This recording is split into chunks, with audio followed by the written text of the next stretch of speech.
Hi folks, RSBN founder and CEO Joe Seals here. Did you know there is nearly $1 trillion of infrastructure and pandemic funds yet to be spent? That's right, there's a massive amount of money that the lame duck administration is pushing hard to spend in their last few months. If the president is able to push these funds out, we could see another prolonged inflation surge, just like during COVID. And I'm sure you remember the terrible effects that high prices had on most Americans. But there's hope. A surge in prices can be beaten. A gold IRA from Birch Gold Group is the ultimate inflation hedge for your savings in uncertain times. To see how to protect your IRA or 401k, get your free info kit on gold by texting the word Trump to 989898. Birch Gold makes it seamless to roll over your retirement account while preserving your tax advantage status. Don't wait for the president's spending spree to tank the dollar further. Protect your financial future now. Text Trump to the number 989898 for your free info kit from Birch Gold. Ladies and gentlemen, please welcome the next president of the United States, President Donald J. Trump. And I'm proud to be an American, where at least I know I'm free. And I won't forget the men who died, who gave that right to me. And I gladly stand up next to you and defend her still today. 'Cause there ain't no doubt I love this land. God bless the USA.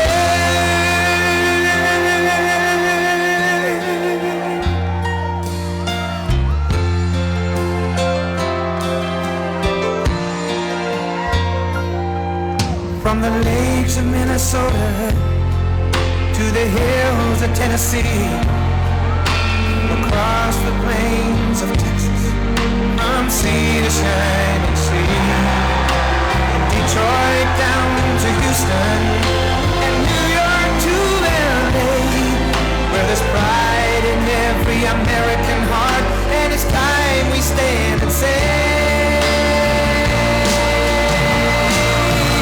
that I'm proud to be an American, where at least I know I'm free. And I won't forget the men who died, who gave that right to me. And I gladly stand up next to you and defend her still today. 'Cause there ain't no doubt I love this land. God bless the USA.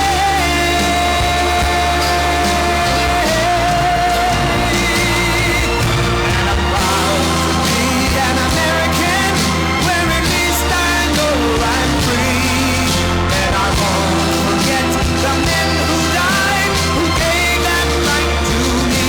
And I gladly stand up next to you and defend her still today. 'Cause there ain't no doubt I love this land. God bless the USA.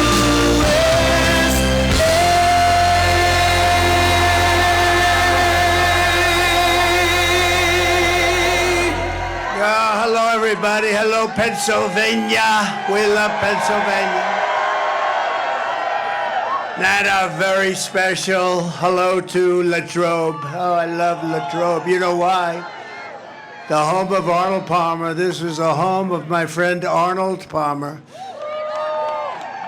And he loved Latrobe. You know, he turned out to be one of the greatest golfers in the world.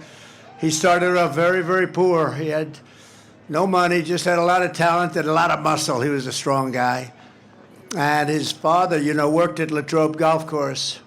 And he was a laborer there. They called him in those days sod carrier. He was a very strong man. He'd carry sod. They didn't have trucks that they trucked it. They had strong people carrying it. He was the strongest of them all. And he had a son, but they had no money. And he worked at Latrobe. And they treated him good because he could do more work than anybody else. And his son started to grow up, and he realized his son was very strong like him. But he never had a chance to play golf. He had no money at all. And his son was named Arnold.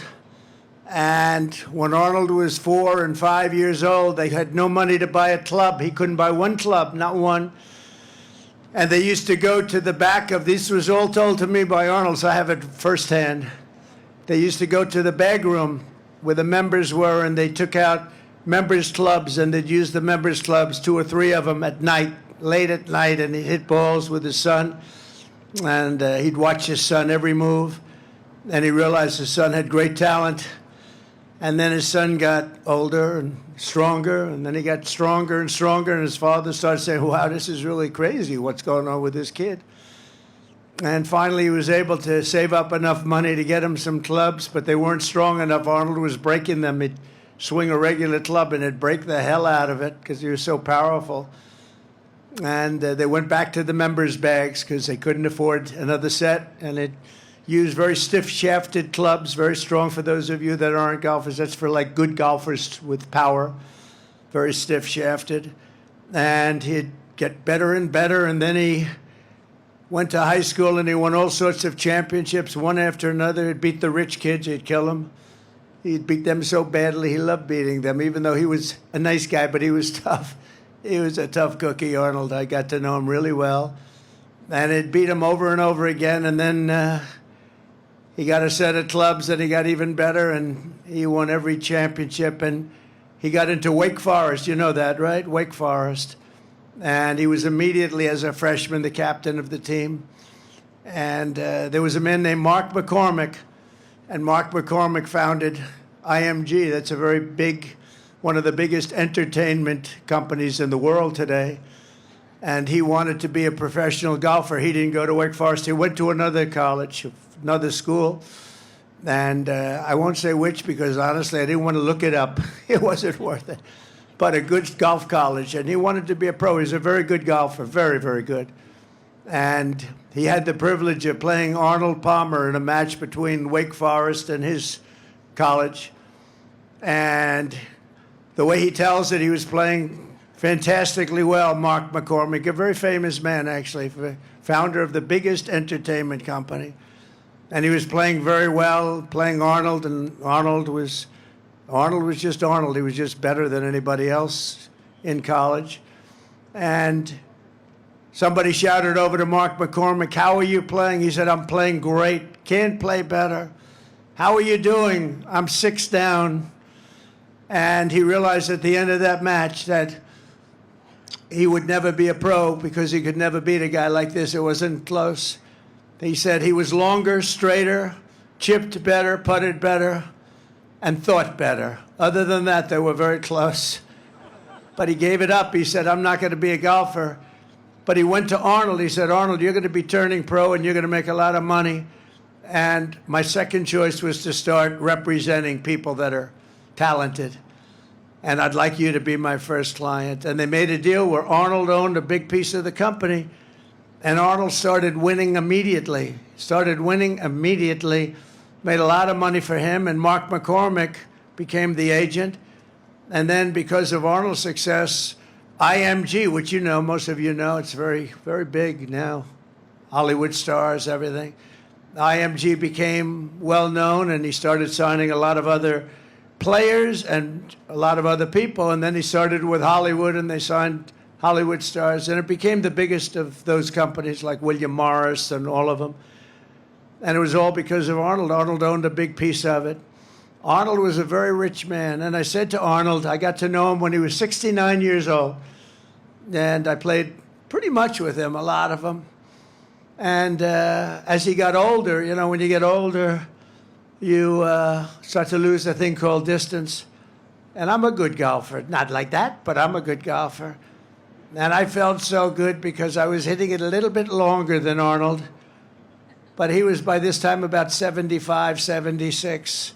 And I'd hit it 4 or 5 yards past him. I said, Arnold, let me ask you, 30 years ago, 40 years ago, was I longer than you? He said, Donald, I wasn't president or close at that time. That was long before I decided to have this fun.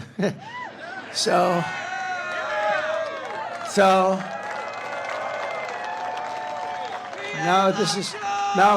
but you're talking about a great man. I said, Arnold, and he was still plenty long, but I said, Arnold, do you think I was longer than you like I am now, 30, 40 years ago? He goes, Donald, let me tell you a little secret. You weren't even close.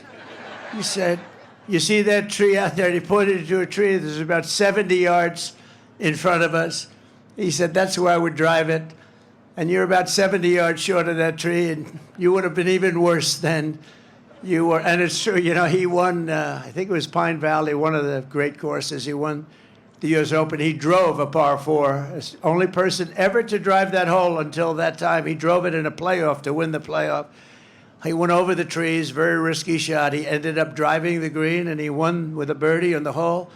And nobody till that point had done anything like it. But I said to Arnold, he became very rich because of the investments and the IMG and all of the different things. And I said to Arnold, just out of curiosity, you could live anywhere in the world. You could live on the Pacific Ocean. You could live on the Atlantic Ocean. You could live anywhere in the world. Why did you choose to stay? And part of the beauty is that because he made money right away, a lot of times it takes a pro years before they start making the money. It's a very, very difficult sport, actually. But he started right away making money. And you know the first thing he bought was Latrobe Golf Club. And you know the first thing he did? He took his father from a laborer to make him the course superintendent. How cool is that? And then ultimately his father became the manager of the club. And Arnold was so proud, and his father was good. He said, one thing with my father, nobody's going to steal on me. He said that, and I said that too. I said, there's something nice. And then I took Arnold, when he was quite old, in all fairness, we took a helicopter from where he was in Florida to Doral. I own Doral, which is a great place. And it's got 4 courses, many championships. Many of the best championships were at Doral. And I was building these beautiful, they call them villas, about 88 units in each one, hotel villas. And I named them after the 10 greatest golfers, including like Jack Nicklaus, Tiger Woods, Ben Hogan, Gary Player, Slammin', Sammy Snead, all great players. And I said, Arnold, I really want to name one after you. Would you like it? He said, I'd love it. I'd be honored to have that. And we flew down for the opening ceremony to cut a ribbon for the Arnold Palmer Villa. And it's, to this day, people just love it. And I'll never forget the day. He was having a little hard time. He was a little older. He hit the 80s. But he was still, when he got up there, he had that magic like nobody had. And you know, there were a few golfers that you could say maybe slightly better. A few, not many. But there was nobody that had his magic. He was a thriller. He was unbelievable. He knew how to win, and he knew how to just do whatever it was that electrified a crowd. If I had him here right now with me, this crowd would be going absolutely crazy. They'd say, Trump, get off the stage. We want Arnold Palmer to speak. He would electrify a crowd, and he would go for shots that nobody else could do, and they were risky as hell, and sometimes it wouldn't work out, but usually it did with him. He was an incredible man. He was an incredible champion, and he came from Latrobe. And so when I said a couple of days ago, I said, where are we going to be today? They said, sir, we're going to be in Latrobe. I said, do you know what that means? No, sir. What does it mean? I said, that means Arnold Palmer. Because Arnold told me he could be, and I knew he could be. They wanted him everywhere. Just like I wanted to name a villa after him. Everybody wanted him. He could have been in any place he wanted. He said, no, this is where I want to be. This is the place I love. I mean, how good is that, right? And he died a very proud owner of this course, and he was always tinkering with it. I said, Arnold, what are you doing? He said, well, I'm moving the hole 4 yards back. I said, nobody knows the difference, Arnold. And he said, I don't care. I love it. I love this place. He could not get enough of Latrobe. So, you know, I've been here before, and I've told the story before, not in this kind of detail.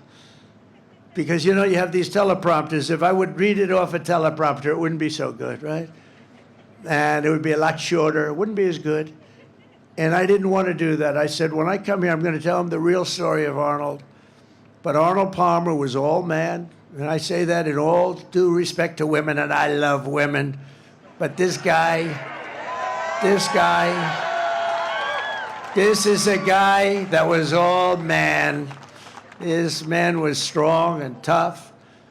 And I refuse to say it, but when he took showers with the other pros, they came out of there, they said, oh my God, that's unbelievable. I had to say it. We have women that are highly sophisticated here, but they used to look at Arnold and say, man, but he was really something special. Arnold was something special. So I just want to tell you, you're very lucky, the people that live in Latrobe, and it's an honor for me to be here because of him.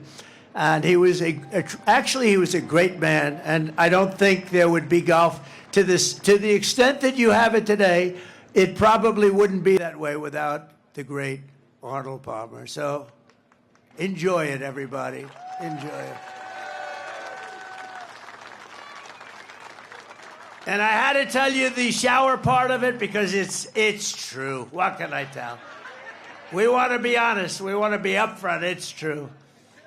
But I'm thrilled to be back in this incredible Commonwealth with thousands of proud, hardworking American patriots. I'd like to begin by asking a question.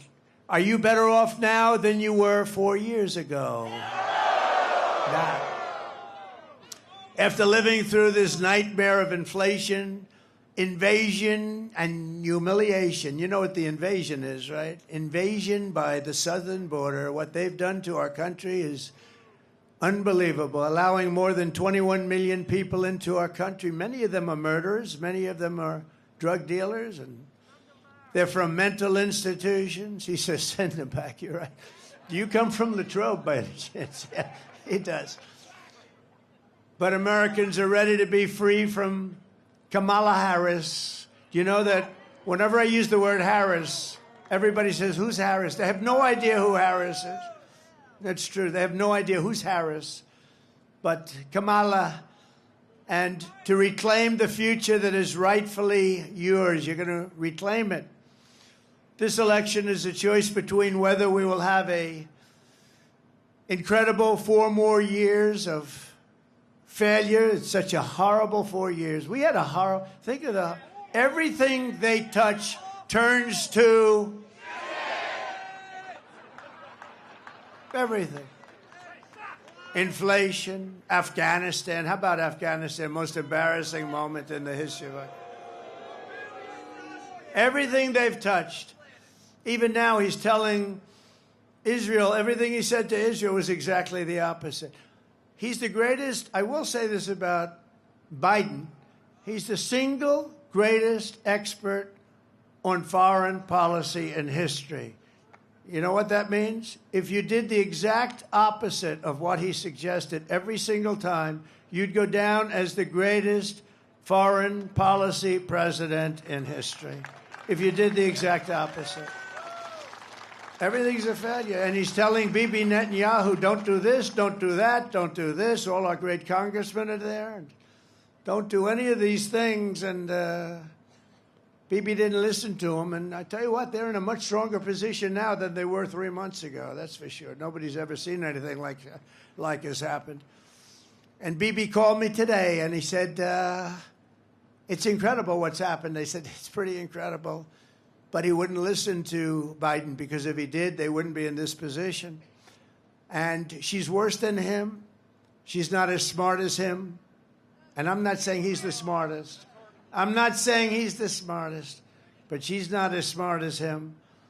And I think maybe, you know, based on early results, maybe he'd be doing better than her. You know, we have results coming out where we actually now don't have to rely on the polls. We're doing good in the polls, but we don't have to rely on the polls. Remember, they stole the election from an American president.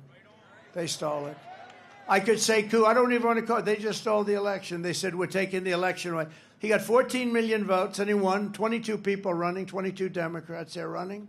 Oh, I'm looking at my hair up there. Let's see. Oh, I don't like it.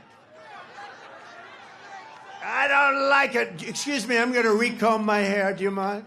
I'll leave the stage for 5 minutes. I'm going to recomb my hair, Mr. Future Senator. We have David down here, Mr. Future Senator. You got to get him in.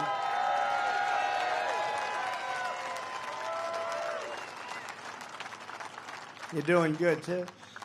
Well, let's keep it the way it is. Let's just keep going, right? We'll trudge through it. But this election is a choice between whether we will have 4 more years of failure and disaster, and that's what it's been. It's been failure. We're disrespected all over the world. They're laughed at all over the world. They're laughing at him and they're laughing at her. The other night they had Catholic Charities. They had the biggest event, the Al Smith dinner. It's the biggest event of the year for Catholics. And she's the only one in years, decades, that didn't show up. She didn't show up. She wouldn't be there. She wouldn't be there. She said no. And she ended up doing a tape that was pathetic. And it was an insult to Catholics, frankly, because she was actually sort of knocking them or knocking religion. Then she had the other event the other day where she said, you're in the wrong location, when they started talking about a certain subject, right? Which basically was a knock on Christianity and a knock on religion, because she doesn't know what the hell she's saying. But there had been a failure, it's been a disaster, or you're going to have 4 years, and they will be the 4 greatest years in the history of our country if we make the proper decision. You got to make that decision.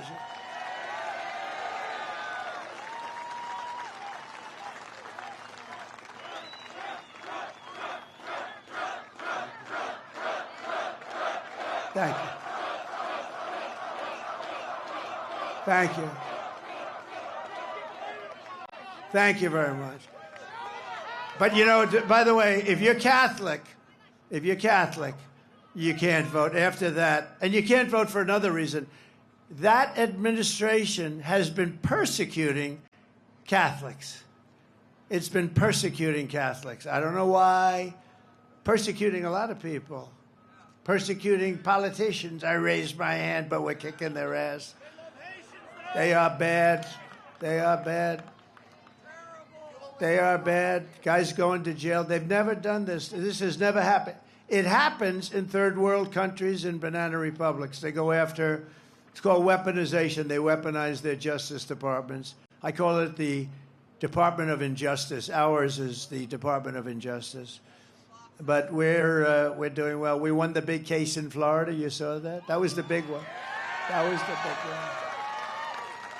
That was the big one. They're going to get him on that one. Oh, they're going to get him. We had a judge who was brilliant and fair and very smart. She ruled against them, very strongly against them. These are dishonest people that we're dealing with. But we won that, and we have other ones. We have them on the ropes. Remember, they were going to have me in all sorts of trouble. I'm going to be in trouble. And in the meantime, it's just weaponization of government. It made me more popular. It actually made me more popular, I think. It's crazy. Because people can see, and they're smart, and we could sometime explain it, but one after another. You had Fani, F-A-N-I, which is usually pronounced Fanny. She added a little action to it, Fani. That was a scam. They're all scams. They're all scams. It's a corrupt system, and it's a corrupt Justice Department, and it's a corrupt DA, corrupt attorney generals. They use it to get elected because you can't get elected with open borders, with transgender operations all over the place, with men playing in women's sports, with high taxes and bad schools, and no school choice. You can't get elected with all. I could go on for 10 minutes. Your vote will decide whether we give up on America or whether we save America. It's the most important election you're ever going to have. It really is.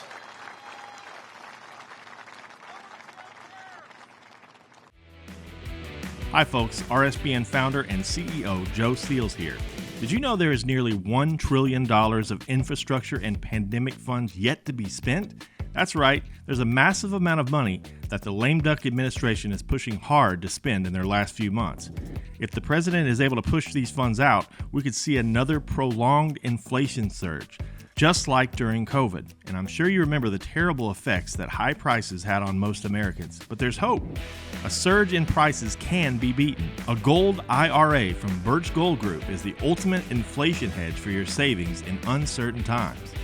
To see how to protect your IRA or 401k, get your free info kit on gold by texting the word Trump to 989898. Birch Gold makes it seamless to roll over your retirement account while preserving your tax advantage status. Don't wait for the president's spending spree to tank the dollar further. Protect your financial future now. Text Trump to the number 989898 for your free info kit from Birch Gold. By the way, how nice is this place? Isn't it beautiful? Look, people, as far as you can see, they give you a little extra security nowadays. Do you notice? I got more machine guns than I've ever seen in my life. Look at these guys. Hey. I got more machine guns.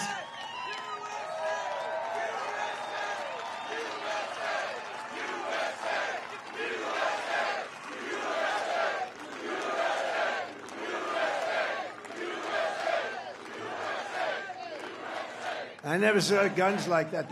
I said to my son, Don, he knows a lot about guns. And Eric knows they're great shots. They really understand. I said, what kind of a gun is that? They said, Dad, you don't even want to know. They are serious guns. We got more guys. And every one of them is like central casting, too. Holy shit. I'm looking. They look like Arnold Palmer. They look like Arnold. Can't look better than Arnold.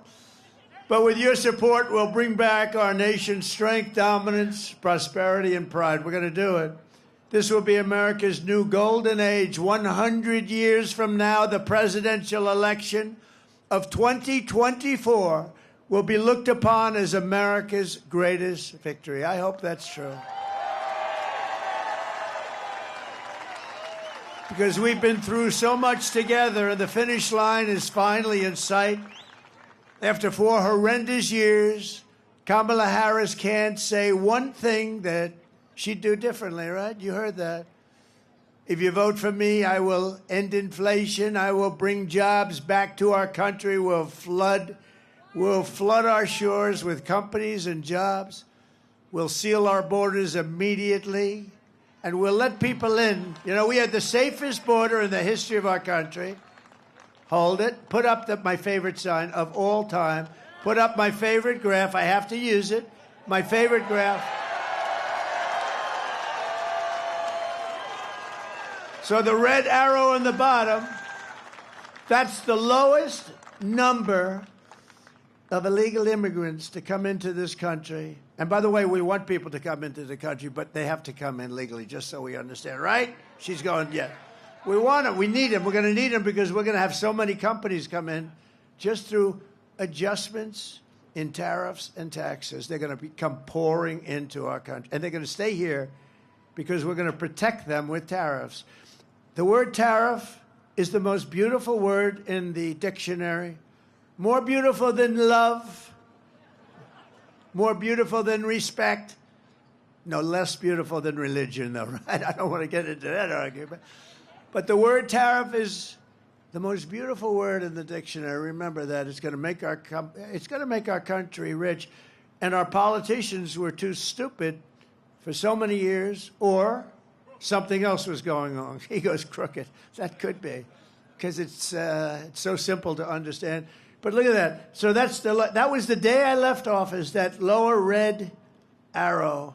That's the lowest point. And look what happened to our country after that. Look at that. And that was done by Border Patrol, which we love. Oh, by the way, Border Patrol gave us their total and complete endorsement.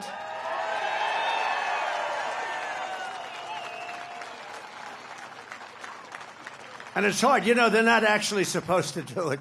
They said, well, let them take all 29,000 of us and let's see what happens to this country. No, they're not, in theory. You know, you work for the government. They couldn't help. And they said she's horrible. They said she's horrible. It wasn't just They said, you're the greatest president in the history of our country. Some only said the greatest in our lifetime.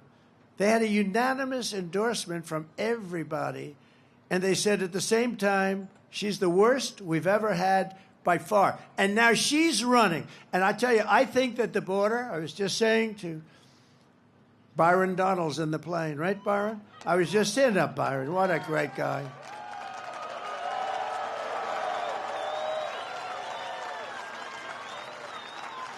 Look at that black hat. So, you know what?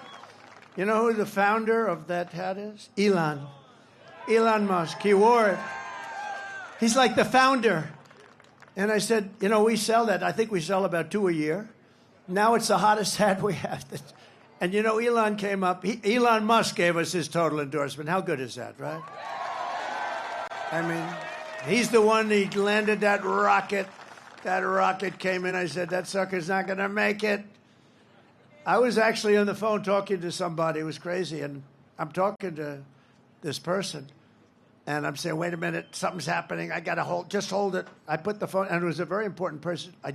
I'm looking at something on the screen. I'm seeing this 24-story tube come down. And it looked like it was getting, Congressman, it looked like it was getting a little bit close to the gantry or whatever the hell they call that nowadays. I said, oh, my God. And I put the phone down. Very important person, by the way. I won't tell you who. It'll be embarrassing. Because I never picked up the phone again. I was sitting there for... And because I was the president, and because I'm leading, which is probably more important to him, the guy didn't hang up. He was on the phone 45, 50 minutes waiting. I just saw, oh, the phone's off the hook. Hello? Hello? He went, but I saw this thing come down, this tube, this giant tube. And I put the phone, I said, just a second. I said, I don't believe it, because I had the sound off. I turned the sound up, and it came down, and I said, it's going to crash. Don't crash.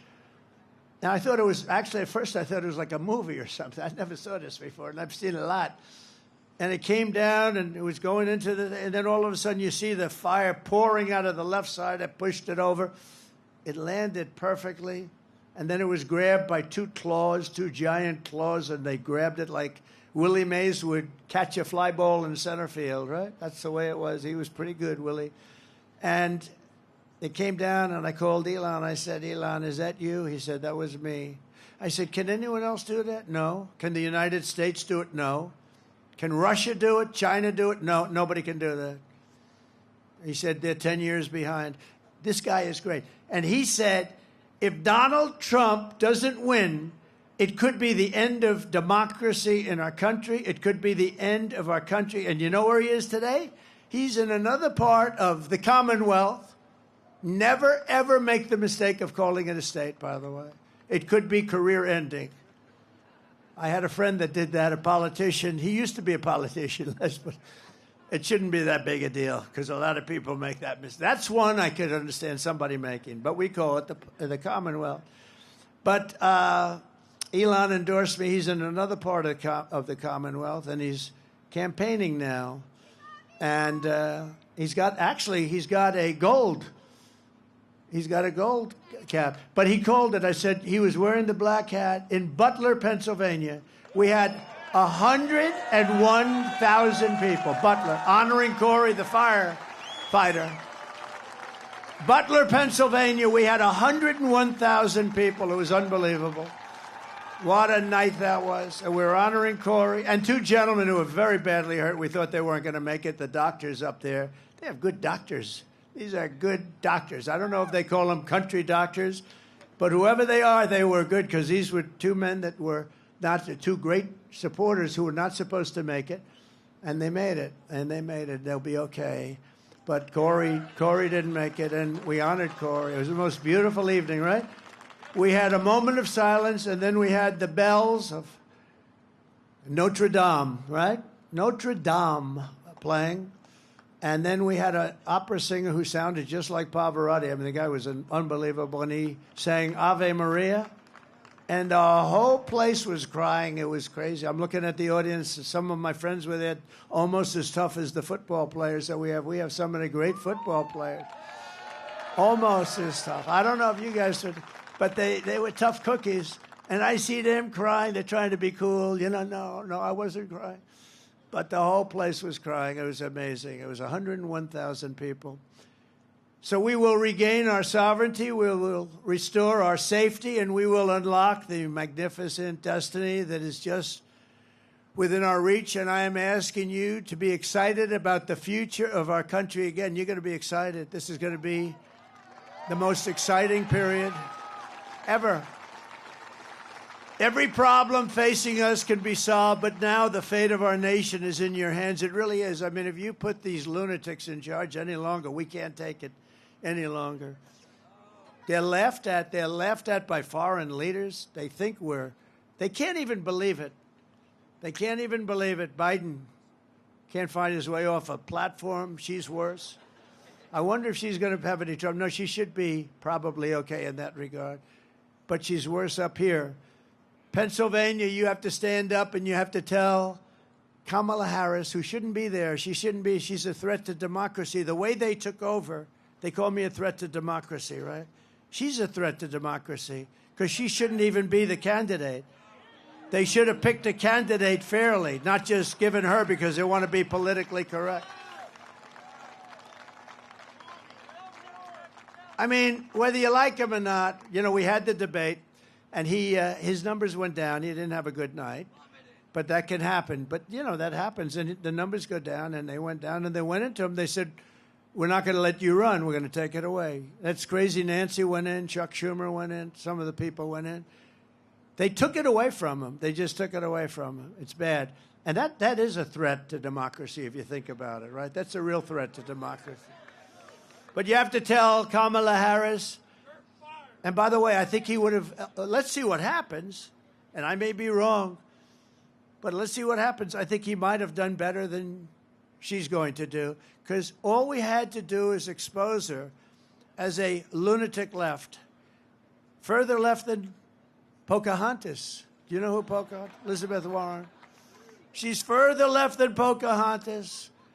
And I don't want to get into that stuff, but her mother said she was Indian because she had high cheekbones. That's what she said. And then she went out and did a test because I was driving her crazy, calling her Pocahontas. So she fell for the trap. And she did a test, and she was so happy because it came back 1,014th. Remember? 1,014th. And that was it. That means I had more Indian blood in me than she had, and I have none. I have none. I'd like to have some. I would like to have some. I'd be honored. But I have more, and I have none. But she was so happy when she got, think of that. Think of that. That was what happened. That was the end of her career. You know, that was the end of her presidential run. She was leading for the president. And when she said, and you got to understand, just these are the people we're dealing with. She took that Indian heritage, and based on the fact, and this is her statement, this is not me. There's no racist anything in me, not a drop. But this is not me. Her mother told her this, that she had high cheekbones, and therefore she was part Indian. And based on that, she applied to colleges. She applied for jobs. She applied for the U.S. Senate. And everyone's forgotten that crap right now, but I never forget it. But she went out, and she had the test, and the test was ridiculous basically. And then I said that I have more than she does. And I would love to, I will tell you. But she's bad news. But she's radical left crazy. She drives people. What she does to business people is horrible. She's a horrible person. But she's radical left. And Crazy Bernie is radical left. And this one, Kamala, is further left than them. So you have to tell Kamala Harris that you've had enough, that you just can't take it anymore. We can't stand you. You're a shit vice president. The worst. You're the worst vice president. Kamala, you're fired. Get the hell out of here. You're fired. Get out of here. Get the hell out of here, Kamala. There you go. Early voting in Pennsylvania is now underway. Go and vote. Just go and vote. Get out there and If you've not registered to vote, you only have 2 days left. You have to get out there and register immediately. Does everybody promise they're going to register? Okay. Boy, look at the crowd. Wow. Wow. Hello, everybody.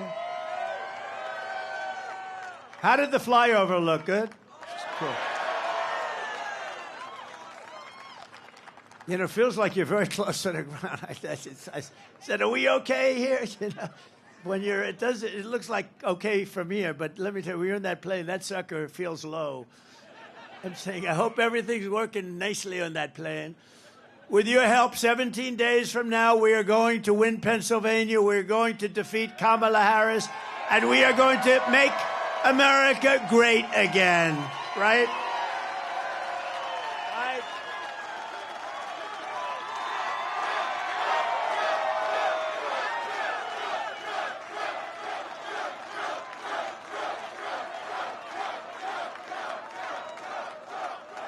And I'm in big trouble tonight. You know why? Franklin Graham wrote me. You heard this. Like 2 months ago, he said, President, we love your stories. We love your speaking. We love everything about you. You're a great Christian. We love everything about you. But, sir, please, please don't use any bad language, bad words. He said, your stories will even be better. And I wrote it back. I said, I'm going to try and do that. But actually, the stories won't be as good. Because you can't put the same emphasis on. So tonight I broke my rule. I've done it for weeks, but tonight I just said, look, I'm in Pennsylvania. What the hell? What the hell? I went to school here.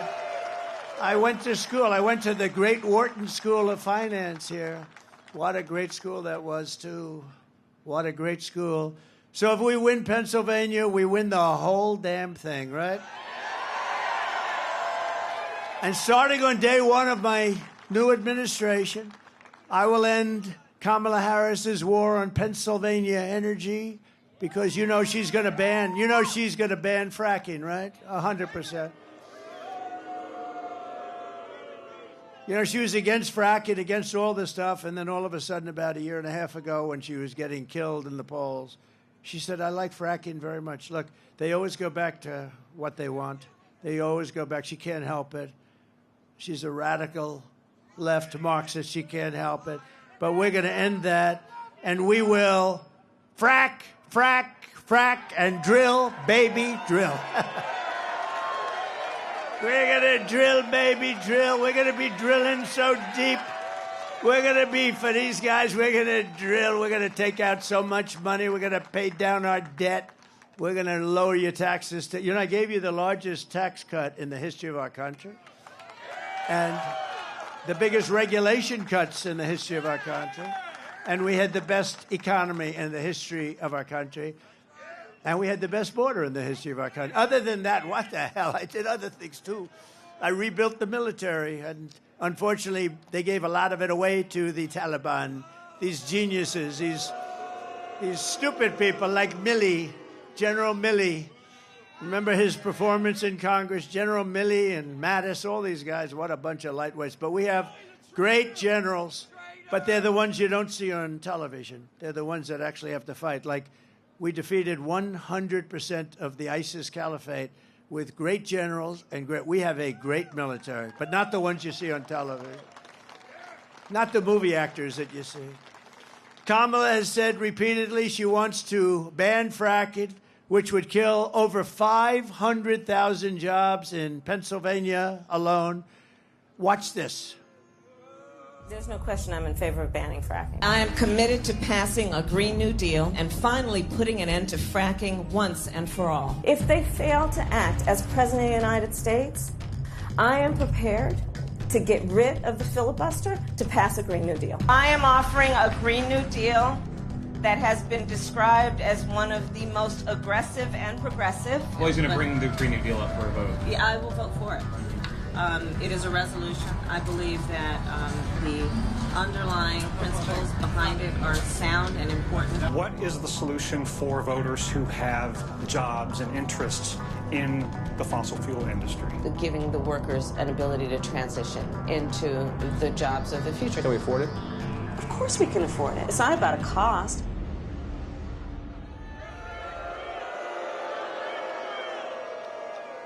So when she does that, that's the end of Pennsylvania as we know it. It's the most important, not only from the standpoint of $500,000 jobs, it's 500,000 jobs, but in terms of income for the state, you would have to double and triple your taxes to make up. And she's going to do it. She's going to do it. She's going to do it. And you know the other thing, the taxes, you know what an unrealized capital gain is? Okay? It's called, I'll tell you what it is, communism is what. So she wants to have a tax. So capital gains tax is terrible. It's rough. But, you know, you sell something, you can pay the tax. She wants an unrealized capital gain every year so that if something goes up in value, now you have to go out. It'll be a great business for appraisers and for lawyers and for accountants. Other than that, it's a disaster. She wants an unrealized, and she refuses to say that, no, we're not going to do that. No, she refuses. Think of it. It's an unrealized gain. So she wants to tax an unrealized gain. This woman is crazy. I will terminate the Green New scam immediately. It's the greatest scam in history. I will stop the energy price hikes. I will rescind the natural gas export ban, which is killing your state, by the way. And we will have energy independence. You know, we were energy independent 4 years ago. Think of it. Energy independent. We're still going to be energy dominant. And I will cut your energy and electricity prices in half within 12 months of taking office. 50%. We have it. It's under our feet. We don't have to get it from Venezuela. We get it from Venezuela. It's not even the whole thing's not believable. For most of American history, Pennsylvania was the commercial and industrial powerhouse of the United States. But year after year, globalist, radical left politicians and incompetents like Kamala Harris have waged a war on your Commonwealth. They've annihilated your steel mills, decimated your coal jobs, assaulted your oil and gas jobs, and sold off your manufacturing jobs to China and foreign nations all over the world. Under the Trump administration, we are going to take back what is ours. We will end the looting and pillaging of Pennsylvania and many other states all over our country. We will bring back our manufacturing jobs, our energy jobs, our coal jobs, our steel jobs, and our dreams. And it's all very simple. Starting in January, we will give our companies the lowest taxes, the lowest energy costs, the lowest regulatory burdens, and free access to the best and biggest market anywhere on the planet, but only if they make their products right here in America. If they don't, they have to pay a higher tax. And only if they hire American workers for the job, and they will. They'll all be coming. They'll be pouring in. If these companies don't make their product here, then they will pay a tariff when they send their products into the United States for the privilege of competing with our workers and our cherished companies. We're going to protect our workers and our companies. It's all very simple. We don't do any of this now. I was going to do it, and then COVID came, and I said, we got to fight that one. We did a great job with that. I got great credit for the economy, for the military. We were in no wars. Think of it. I started no wars. Everybody thought I'd be like in a war. I'll be in a war in 2 days. No, it didn't work out. My personality stopped wars. Stopped wars. It stopped wars in countries that we weren't even involved. I was able to stop wars with other countries that we weren't even that involved with just by making a couple of phone calls. I saved a lot of lives. We will call this policy the Build It in America plan, because when foreign leaders and CEOs call me up to complain about our tariffs, my answer will be very simple to them. Build it in America, build it in Pennsylvania. We're going to build a lot. We're going to have all those hulks that you have all over the place, the big empty hulks that we have all over our country. They're going to be loaded up with companies. They'll probably be, honestly, they'll be ripped down, and you'll see modern buildings built, modern manufacturing built. The centerpiece of this plan will be a 15% made-in-America corporate tax rate, cutting the tax from 21% to 15%, but again, only for those who make their product in the USA. And remember, I got it down to 21. Everyone said it would be impossible to get approved by Congress. I got it approved by Congress, but I got it down to 21. It was close to 40%. I got it down to 21%. Nobody thought that was possible. Now, I'm taking it from 21% down to 15%. The companies are going to roar in because 21% is very competitive. 15% is really, it's amazing. I mean, companies are going to want to be here, but they have to be protected from other companies coming in from the outside and raiding the jobs, the products, and that's what we're doing with the tariffs. And for those companies who don't make their product in America, they will be forced to pay a very stiff tariff, and we will make it and take it. Hundreds of billions of dollars are going to come in through tariff dollars to benefit American citizens, and we're going to pay off debt and reduce your taxes still further. Again, I gave you the biggest tax cut in history. We'll be able to do it still further. And remember this, for decades, nobody paid, China never paid 1 penny, not 1 penny to us until I came along. They paid hundreds of billions of dollars in tariffs and taxes under me, under Bush, under Obama. They never paid. They never paid anything, nothing, not a dime. Hundreds of billions of dollars they paid. And that's just the beginning. We're a rich country, but we don't know how to be rich. We just don't know how to be. But we're going to be rich, and we're going to be richer than ever before. We're going to take care of ourselves. It's going to be America first. It's also going to be we'll help the world. We want to help the world. But it's time that we take care of ourselves. We owe $36 trillion. We're going to take care of ourselves first.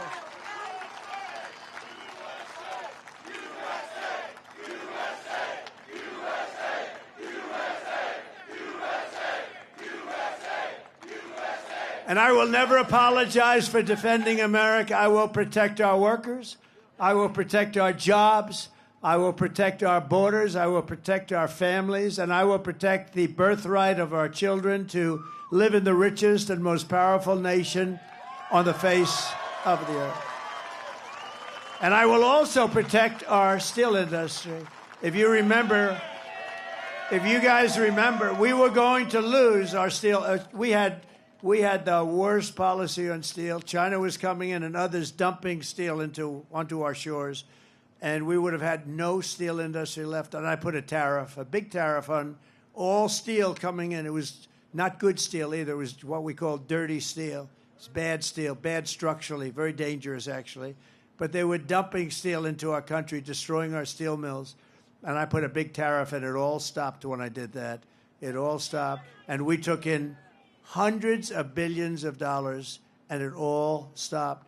And, you know, we slashed foreign steel all these exports that were pouring in, they stopped to the level of about 25%. Nobody could believe it, and I hadn't even started yet. We were just getting ready. We were going to make this country richer than it had ever been before. You know, in the 1890s and 1880s, our country was actually the richest it ever was. They had to form committees to determine how are we going to spend this vast wealth. We had so much wealth, relatively speaking, so much wealth, more than anybody by far. And they formed up blue ribbon committees. How are we going to spend the money? We don't know how to spend it. Wouldn't that be a nice problem to have? And it was all a tariff country. We were a tariff country. And McKinley was president. William McKinley was actually a great president, was assassinated, by the way. He was assassinated. You know, being president is a very dangerous profession. If you're an auto racer, you know how many people die? About 1/10%. If you're a bull rider, that's dangerous. That's more dangerous than playing in the NFL, right, fellas? What do you think? I think it's a little more, I don't know, it's pretty dangerous. We got a couple of big deals over here and there. But I think that bull riding stuff, that looks bad. 1/10%, about the same as the auto racing. If you're president, take a look. It's about 5%, 6%. That's a lot better.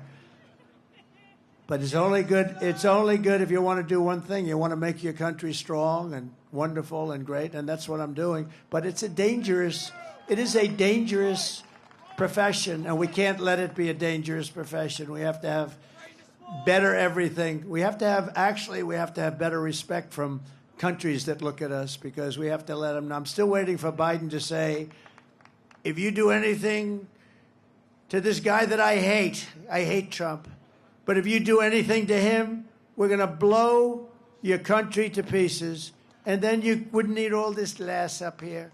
You wouldn't need all the glass. And other presidents have said that. And even if it's your opponent, and even if it's somebody that helped them force you out of an election, which I didn't want to do, but you got to do that regardless, opponent or no opponent. You got to let a country know that you're going to play around, we're going to blow you to pieces, and then everything will stop. It'll be amazing. But today I'm honored to receive the endorsement of 3 union locals representing U.S. Steel, Mon Valley. And if they want, I'd like to call them up to the stage, including union leaders Brian Pavlak and Richard TK and Jason Zugais. Would you come on up here, fellas?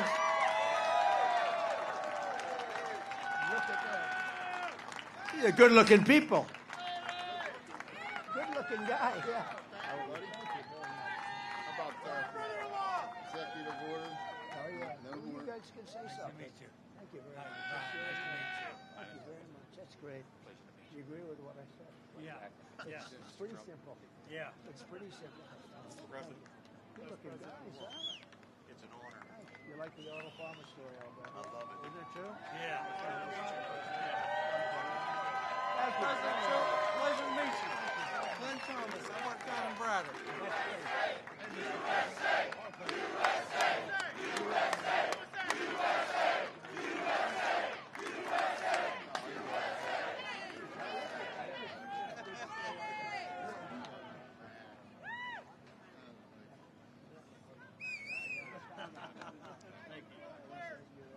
Yes, you did. That's why we're here, buddy. Hey, we got back up. Would somebody like to say something? Yeah. Please, go ahead. Brian started our movement, President Trump. Good. It's an honor to be on stage with you. All the steel workers here, honor to be on stage with you. I was up to Butler rally when they started to assassinate you. And I knew after that I had to do what I had to do. So the president that saved the steel industry with tariffs, you saved it with tariffs. Thank you. And you're my hero, and you're the greatest president ever. We love you. We love you. So, steel workers for Trump and the rank and file Mon Valley Works want to endorse you. We want to give you a hard hat.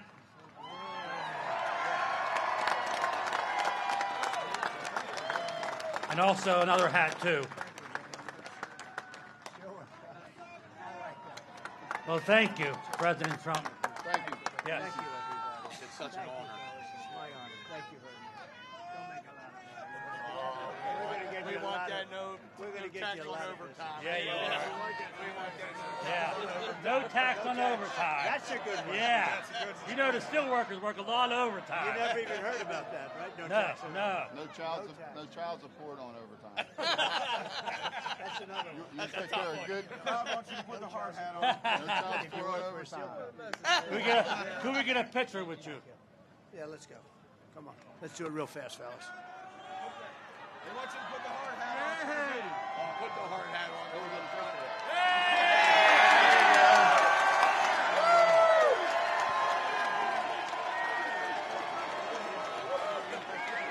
Thank you. Thank you, everybody. Beautiful. Thank you, fellas. Let's take a picture. Come on. We'll go fast. Got it? They've got it outside. Okay, he's got it right there. Let's go. We got to get back. Thank you, fellas.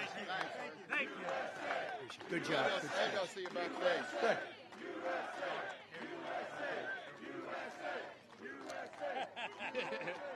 That's so awesome. Thank you. Thank you. Thank you, fellas. Thank you. Thank you very much. That's a lot of strength up here. A lot of great people, actually. I'm also thank you very much. Have a good time, fellas. Thank you. Save our Thank steel. you very much. Thank you very much. They said you did stay. We really did. We saved the steel industry in this country. Now we're going to make it really powerful again, along with autos. Great guys, great people. Those are great people. I'm also, and that have been beaten up for a lot of years unfairly because we had stupid politicians or corrupt politicians. I'm not sure which. I'm also honored to have the overwhelming endorsement of the rank and file membership of the Teamsters. That never happened before. Never happened before. Never happened before. And also we have something else, the law enforcement. Virtually every group in the United States from law enforcement, every single group, the sheriffs, the police, the fraternal order, 400,000 police, they all endorse me. So thank you very much. Thank you.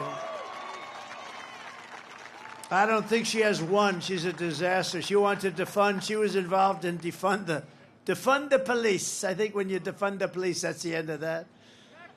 With 4 more years of Kamala Harris, Pennsylvania will be an economic wasteland. That's going to happen. And I'll tell you, with me, you're going to make more money than they've ever made before. You're going to have the best salaries, the lowest taxes. You're going to be doing better than you ever did. And we're going to put this into motion fast. You can do it very fast. It's very simple, too. Kamala's inflation has already cost the typical family over $30,000 in higher prices, and now she wants to raise typical family taxes by nearly $3,000 a year. Just take a look at this video, please. Kamala Harris is going to significantly raise taxes. Taxes are going to have to go up. Kamala's plan will raise families' taxes by nearly $2,600 a year. Under Kamala, prices have already soared. Now she'd make it worse with even higher taxes. Taxes are going to have to go up. President Trump will cut taxes again. No taxes on tips, overtime, or Social Security. I'm Donald J. Trump, and I approve this message. You know, they said to me up here, we like the overtime the best. I said, yeah, you probably. You like the overtime, right, fellas? That's it. I figured you had something. That's right. You're not worried about the tips. You like that overtime, right? But a lot of people like the tips. And if you're a senior, you know what you like. You want the Social Security, no tax on Social Security. Think of it. No tax.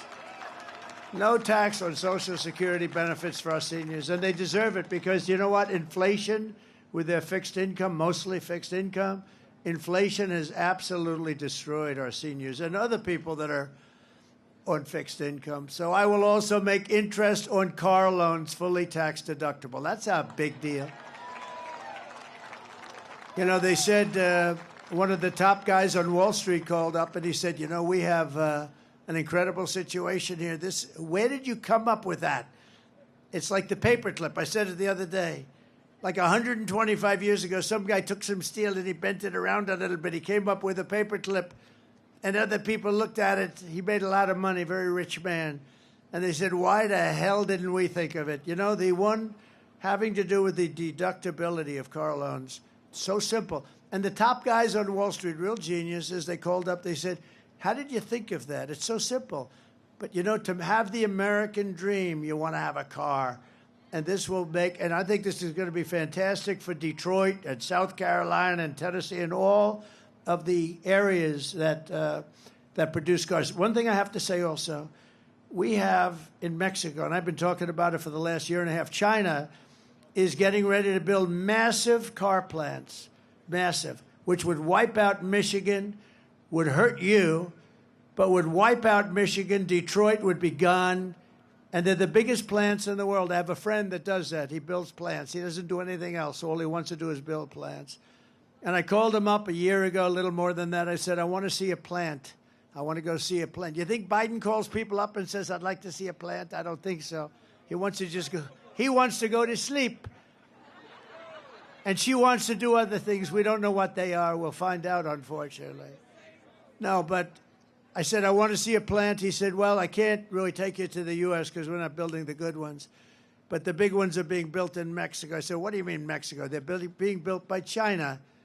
And they're the biggest in the world, actually. And One plant will be doing more than all of Michigan. So I said, this is not good. And then they think they're going to take the cars, build them, and sell them over to the United States, or go around a little horn and sell them to the United States and destroy our automobile. And it would destroy. So I said, I've had it. And I started talking about tariffs. We're going to put massive tariffs on these companies that are coming in and destroying our jobs and our companies. And so I went very public with it for the last 4 months about tariffs. I love tariffs. I love tariffs, what they can do for your income and protection, and even third-party things you can do just by the threat of tariffs, because we're the pot of gold. We won't be the pot of gold long if we don't do something. So I was making a speech the other day in Detroit at the Economic Club, which is a great place, beautiful, and talking about cars. And I saw the man that is the great car factory builder who I know, John. I won't give it his full name, but John. And I saw him, and I said, could I see you after the speech? I made the speech. I went to see him. I said, how are those plants coming, the big ones in China? They said, sir, they just canceled them because they think you're going to get elected, and they don't want to build them because they won't be able to pay tariffs. We just canceled them. I didn't even do anything. And I just saved Detroit. I just saved every car-making state. No, but think of it. I thought to myself, just the threat of tariffs, they canceled these multi-billion-dollar auto factories. Auto machines is what they really are. Now, will I get credit for that? I don't think so, but we know. But he just said, because of you, they think you're going to get elected. They think you're going to charge tariffs that are so much that it won't be possible for them to survive. And China just canceled those big, beautiful factories that would have destroyed our country in terms of automaking. And, I think it's great. And now people are starting to see it. They're saying that was a pretty good thing to do. I didn't even do anything. Just the mere threat of that beautiful word kept what we have. Don't forget, a lot of it's been taken over 50, 60 years. We were the greatest powerhouse. We will have that back soon. I think we can compete with it. We will have that back soon. We're going to have so many auto plants and so many steel plants built in this country now. So simple, too. It's so simple. And I've been talking about this for the last couple of months, and people are starting to understand it. They're starting to understand it. And China does it. They've been doing it for a long time. They say, we don't want your cars. If you want to build a car, you build it in our country. They did it with Harley Davidson in India. They charge a 200% tariff on a motorcycle. They said, if you want to do this, you have to build it. We don't want your motorcycles. We're going to charge you 200. Harley Davidson said, we don't sell any in India. Tariff's too high. I said, what are you going to do? They said, we've got to build a plant over there, sir. We're the only one that doesn't do it because we're ruled by corrupt and stupid politicians, but we're doing it now. As we build our economy, we will also restore our borders. For 4 straight years, Kamala has imported an army of illegal alien gang members and migrant criminals from prisons and jails. They come from insane asylums and mental institutions, and all around the world. They come from Venezuela to the Congo. They come from the Congo now. A lot of them are coming out of the jails of the Congo. And she's resettled them into our communities to prey upon our innocent American citizens. No, we're not going to do that. When I win on November 5th, the migrant invasion ends and the restoration of our country begins. We're not going to have it.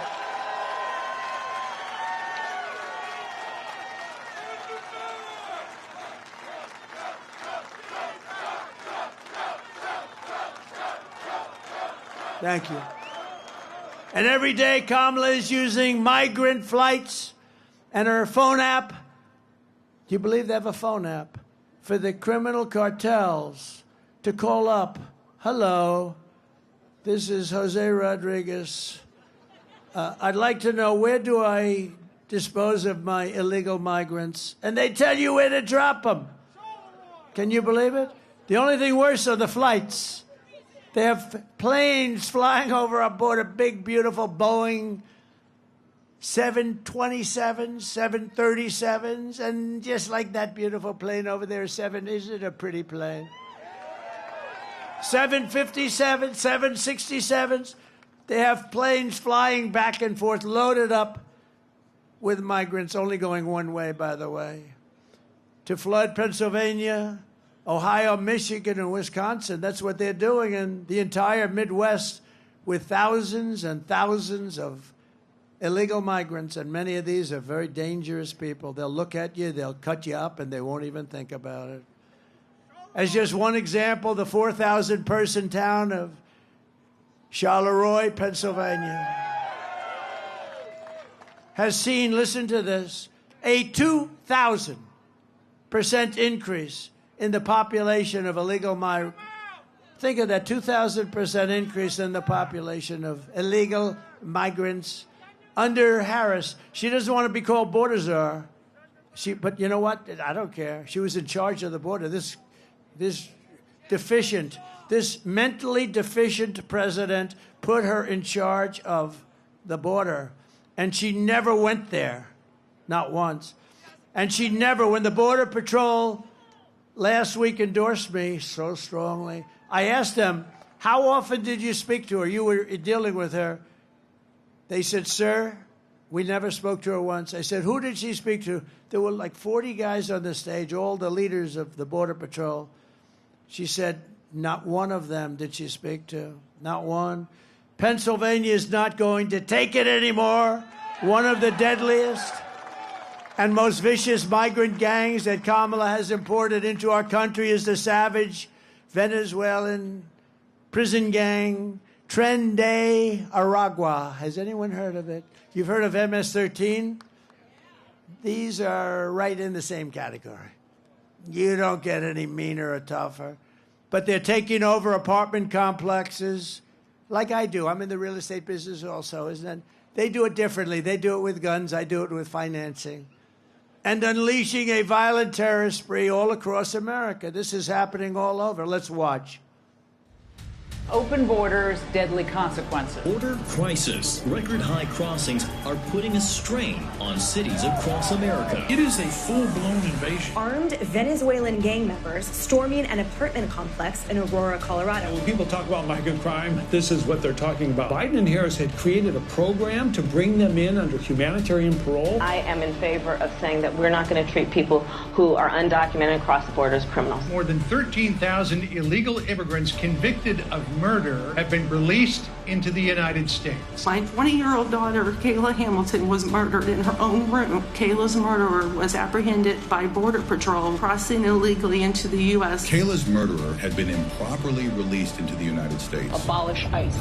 Yeah, we need to probably think about starting from scratch. An Afghan national is in custody today after being accused of plotting an election day terrorist attack. The suspect entered the U.S. on a special immigrant visa. More than a dozen people suspected of being Tren de Aragua gang members right here in San Antonio. The gang members had been terrorizing the apartment complex. New details in the murder of Laken Riley. The illegal immigrant suspect, who cops say committed the heinous murder, is a Venezuelan national. And was paroled and released into the country by the Biden administration. 2 men investigators say are in the country illegally from Venezuela are charged with capital murder in the death of Jocelyn Nungaray. Court documents suggest a group of men arrested for beating and robbing a Dallas woman last month are members of a Venezuelan street gang. Manuel Hernandez was booked by Colleyville police just 2 days earlier and released the day before the robbery.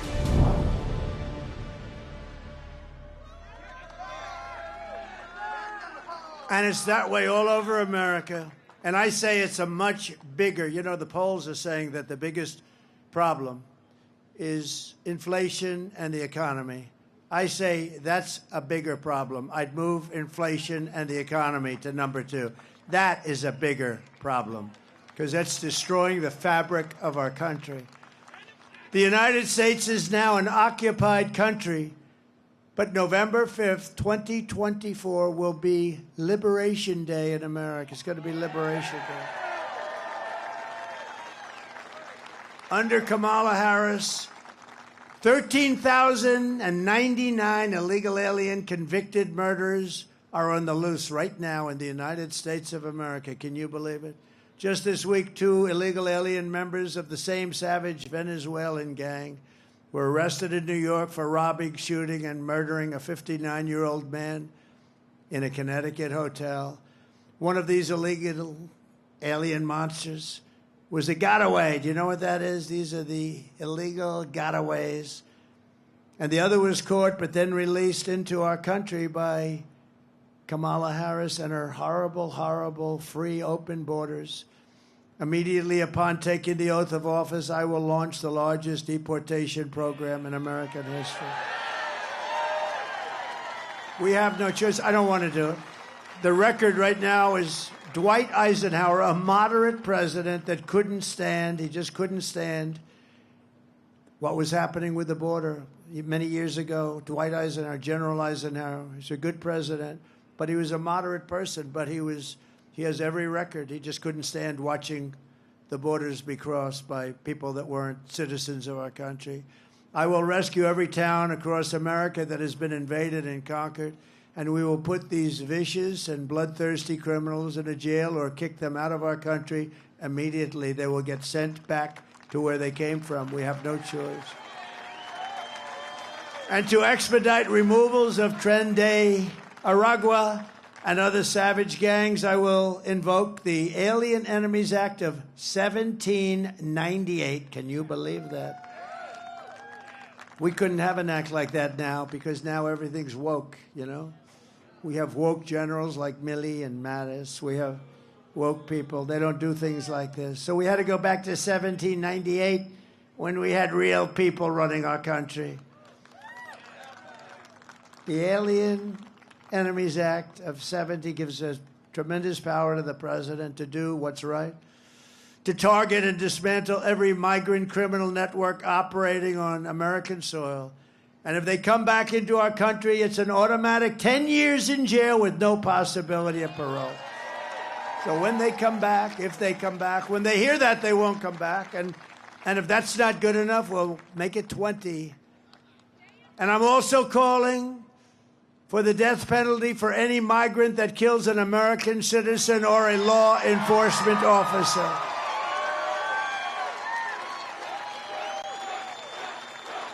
Right?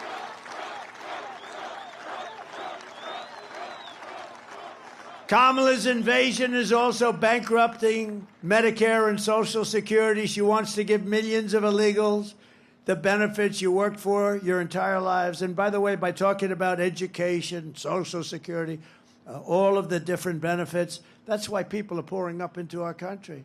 If you say you're not going to get it, they won't come. They're coming because we say, come on up, like that idiot governor from California, Gavin Newsom. Gavin Newsom. Did you see the other day he signed a bill that you are not even allowed to ask a person whether or not they have voter ID? If you ask them, it's a criminal penalty. If you say, sir, I'd like to see your voter ID, they want to put you in jail for saying that. We're not going to stand. I'm going to get that thing overturned so fast. He just signed the bill. Because we want, ultimately, one-day voting. We want paper ballots. We want voter ID, and we want proof of citizenship. And we're finished. And we'll have quick, fair elections that will cost 8% of the cost of these very beautiful, fancy machines that go up to Mars and around and down and all over the place. You ever see this? Where the machines, we spend all this money on machines, and then they announce, we expect to have the results like 7 days after the election.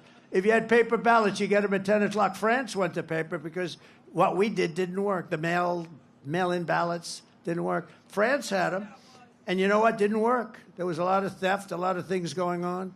They went to paper ballots, same-day voting, 38 million votes. Everything was done by 10 o'clock in the evening. No people complaining, nothing. I will protect for a fraction, by the way, for a fraction of the cost. I will protect our seniors and ensure that federal benefits are for Americans only. I just want them to be only for Americans. Kamala is telling you, if you vote for her, it's 4 more years of the same. Take a look. Would you have done something differently than President Biden during the past 4 years?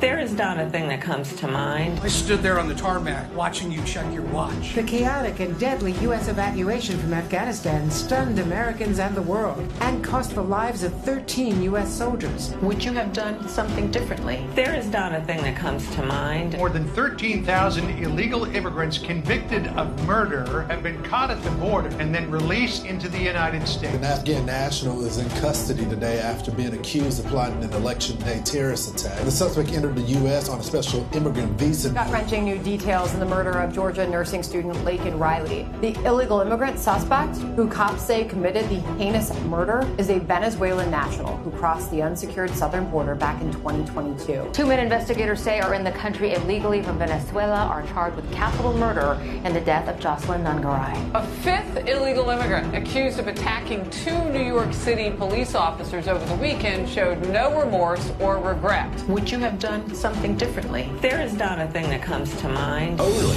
18% say the economy is in excellent or good condition. US inflation has hit a new 40-year high, increasing by 9.1% over the financial year. The cost of homes have spiked. Home buyers need to earn 80% more than they did in 2020 to afford a house. Were you the last person in the room? Yes. That's it. All right. You do nothing different than the worst administration in the history of our country. The happiest person in life. He just turned over 100 years old now. He's over 100. He turned a few weeks ago. Jimmy Carter. He's the happiest man around. You know why? Because he looks brilliant compared to this administration. The Carter administration is brilliant compared to these people. He didn't destroy our country at the border. Pennsylvania, if you want to end this disaster, you must get out and vote. You have to go and vote. Get everybody you can. And ladies and gentlemen, we can start really well. There's a man, I'm going to call him up real quickly. His name is David McCormick. He is a great man. Been successful at everything. He's smart. He's tough. Everything he did turned out to be great, and I think this is going to be just a start. Vote for him for the Senate. Your particular senator right now is a total stiff. Thank you. Who says he's my best friend? He just announced he's for me with tariffs. I don't know the gentleman. This is the guy that's going to do it. David McCormick. Thank you, sir. Thank you, Mr. President. Well, Mr. President, it all comes down to Pennsylvania. It all comes down to the Keystone State. We've got to put you back in the White House so we can have strength and common sense policies and fight back on this crazy liberal agenda, the weakness of Kamala Harris that is taking us over the cliff. So we're with you, Mr. President, 100%. We're going to fight for you, but we also got to get a majority in the Senate so we can put those common sense policies in place, and that's why we got to retire Bob Casey, 30-year career politician. He's weak, and he's voted 100% with the crazy liberal agenda of Biden-Harris. We got to send Bob Casey home. And, Mr. President, first time today, I just heard this an hour or two ago. Good news. First public poll that says McCormick's in the lead over Casey. We're going to win this. But we need to fight for the next 17 days. No sleep. Take our country back. Thank you, Mr. President.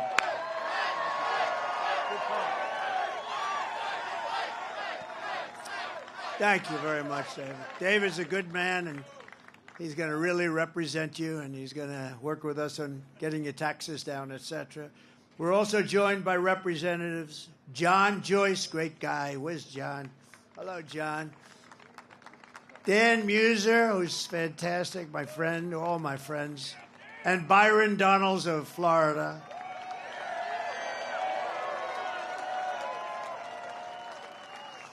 And also, I tell you, if you're a football fan, these guys are good. I guess they're going to the game a little bit later or something. Are you going to the game? Are you going, or are you going to watch it on television? Former NFL stars Antonio Brown. Oh, he was a good player. He was a good player. And Le'Veon Bell, really good players. And Mike Wallace. Come on up, fellas. Come on up.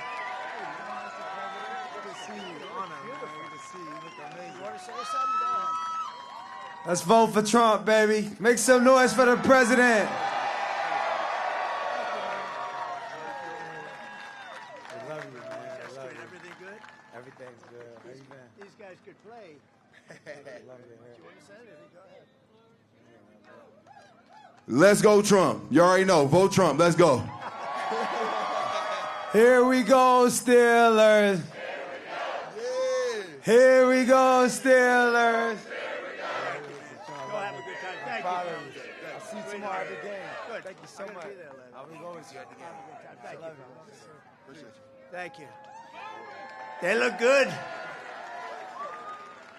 We're also deeply honored to be joined by Gold Star family members of the service members, several of them who gave their lives in Afghanistan. So horrible.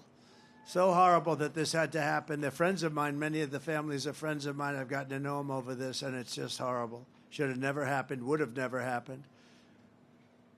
Corporal Hunter Lopez and his family is here. We're honoring these people. Corporal Humberto Sanchez. Staff Sergeant Taylor Hoover.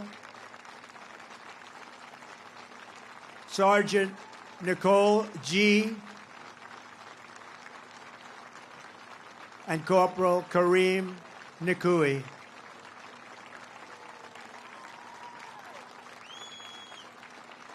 Thank you very much. Great people. I got to know them very well. Should have never, ever happened. 13 people, many so badly injured. We have to talk about them. I talk about them all the time with the legs and the arms and just obliteration. So I want to thank you all very much. Thank you for being here. Thank you.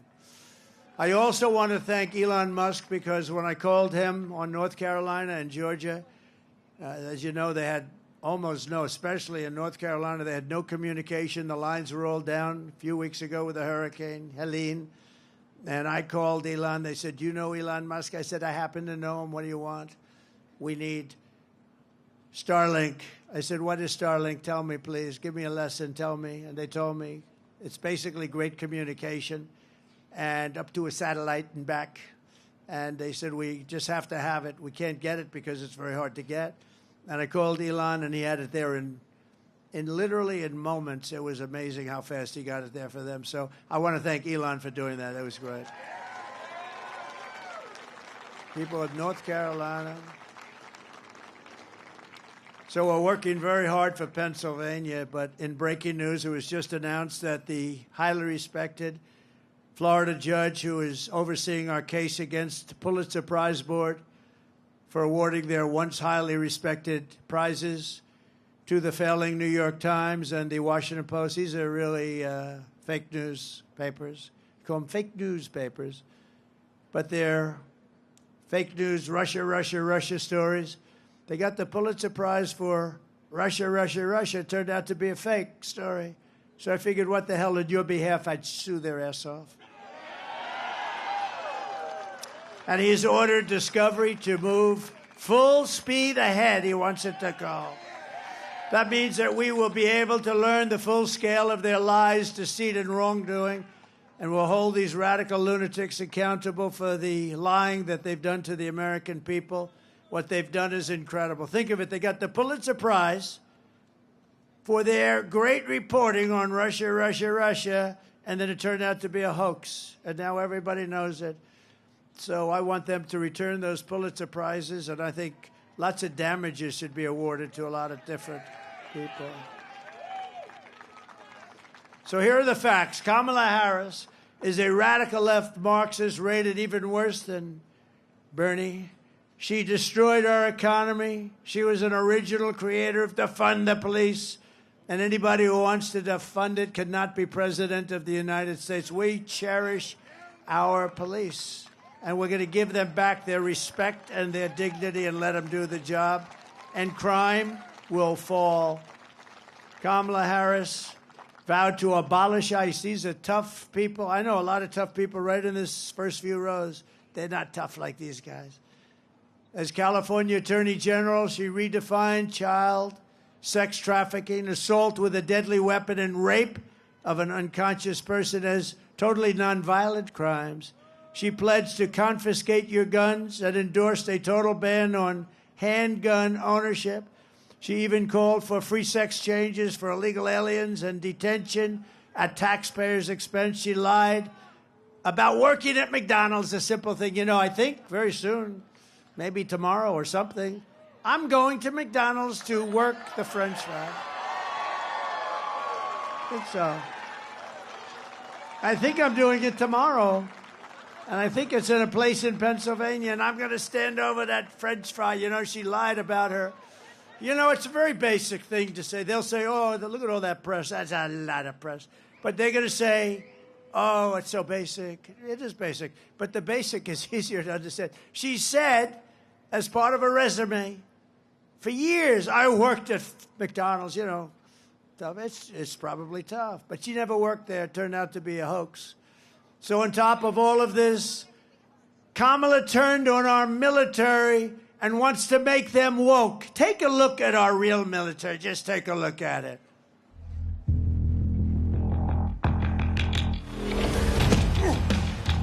You little scumbag! I got your name! I got your ass!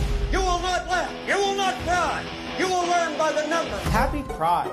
Happy Pride Month, and actually, let's declare it a summer of pride. So you're a killer? Sir, yes, sir! Let me see your war face! Sir, you got a war face? Ah! That's a war face! Now let me see your war face! Ah! Bullshit! You didn't convince me! Let me see your real war face! Ah! I hear it and I know you wanna take. You will be a weapon. You will be a minister of death, praying for war. But until that day, you are puke. You are the lowest form of life on earth. You are not even human fucking beings. You are nothing but unorganized, grabastic pieces of amphibian shit. How to abracadabra, these bitches know I got answers the way I... It looks to me like the best part of you ran down to crack your mama's ass and ended up as a brown stain on the mattress.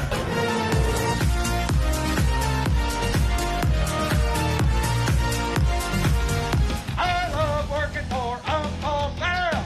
I love working for Uncle Sam. Lets me know just who I am. Lets me know just who I am. 1, 2, 3, 4, United States Marine Corps. 1, 2, 3, 4, United States Marine Corps. That wasn't exactly woke. So in conclusion, and thank you for being here, everybody. This is beautiful. We'll get you out real fast. We're going to get you go watch that game tonight, right? We really do appreciate this kind of crowd and love. The love that we've had is incredible. But with your vote this November, we are going to fire Kamala Harris. We are going to save America. We're going to rebuild our nation for citizens of every race, religion, color, and creed. With your support, we will teach our children to love our country, honor our history, and to always respect our great American flag. We will cut your taxes, demolish inflation, slash your prices, raise your wages, and turn the United States into the manufacturing superpower of the world. We will hire American, buy American, build American, and show the whole world that the American dream is back, bigger, better, and stronger than ever before. I will end the war in Ukraine, stop the chaos in the Middle East, and prevent World War III. And I'm the one that can do it. I'm the only one that's going to do it. I will crush violent crime and give our police the support, protection, and resources. And we have to give them respect again. We're going to give them respect like they've never had. And they're going to get rid of crime, and they'll get rid of it quickly and efficiently. We cannot live with the kind of crime that we're living with in our country today. We will strengthen and modernize our military. I rebuilt our military, and now we're going to modernize it still further. We will build a missile defense shield, all made in the USA, including the Commonwealth is going to build a lot of it. We're entitled to it. We're entitled to it. Others have it. We want it too. and we will land an American astronaut on Mars. Get ready, Elon. Get ready. We got to land, and we got to do it quickly. But a lot of that has to do with military, the space. You know, I created Space Force, and it's going to go down, in my opinion, it's just about the most important with time, of the forces. We were way behind Russia and China, and now we're leading them by a lot. It's a great thing. Space Force, first time in 82 years since Air Force that this happened. We will rebuild our cities, including our capital in Washington, D.C., making them safe, clean, and beautiful again. We will get critical race theory and transgender insanity the hell out of our schools. And we will immediately keep men out of women's sports. I will defend religious liberty. I will restore free speech. And I will defend the right to keep and bear arms, our Second Amendment. And we will end sanctuary cities and stop illegal immigration once and for all. We want people to come into our country, but they have to come in legally. After years of building up foreign countries, defending foreign borders, and protecting foreign lands, we will finally be going to build our country, defend our borders, and protect our American cities, suburbs, and towns. We will protect them like they have never been protected before. We will not be invaded. We will not be occupied. We will not be conquered. That's what they're doing. This is an invasion into our country of a foreign military. We will be free and proud as a nation again. Everyone will prosper. Every family will thrive, and every day will be filled with opportunity and hope. But for that to happen, we must defeat Kamala Harris and stop her radical left agenda once and for all. It will happen. It will happen. We want a landslide that's too big to rig. So early voting is underway. Get everyone you know and vote. After all, we have been through together. We stand on the verge of the 4 greatest years in the history of our country. These will be 4 of the greatest years in the history of our country, and it's going to happen quickly. With your help from now until Election Day, we will redeem America's promise, and we will take back the nation that we love.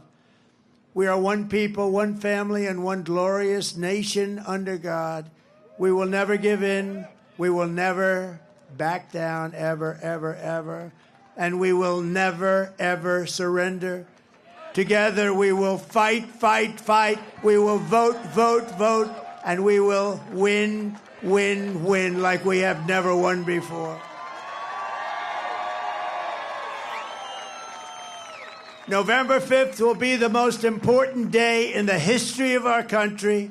And together we will make America powerful again. We will make America wealthy again. We will make America healthy again. We will make America strong again. We will make America proud again. We will make America safe again. And we will make America great again. Thank you, Pennsylvania. Thank you.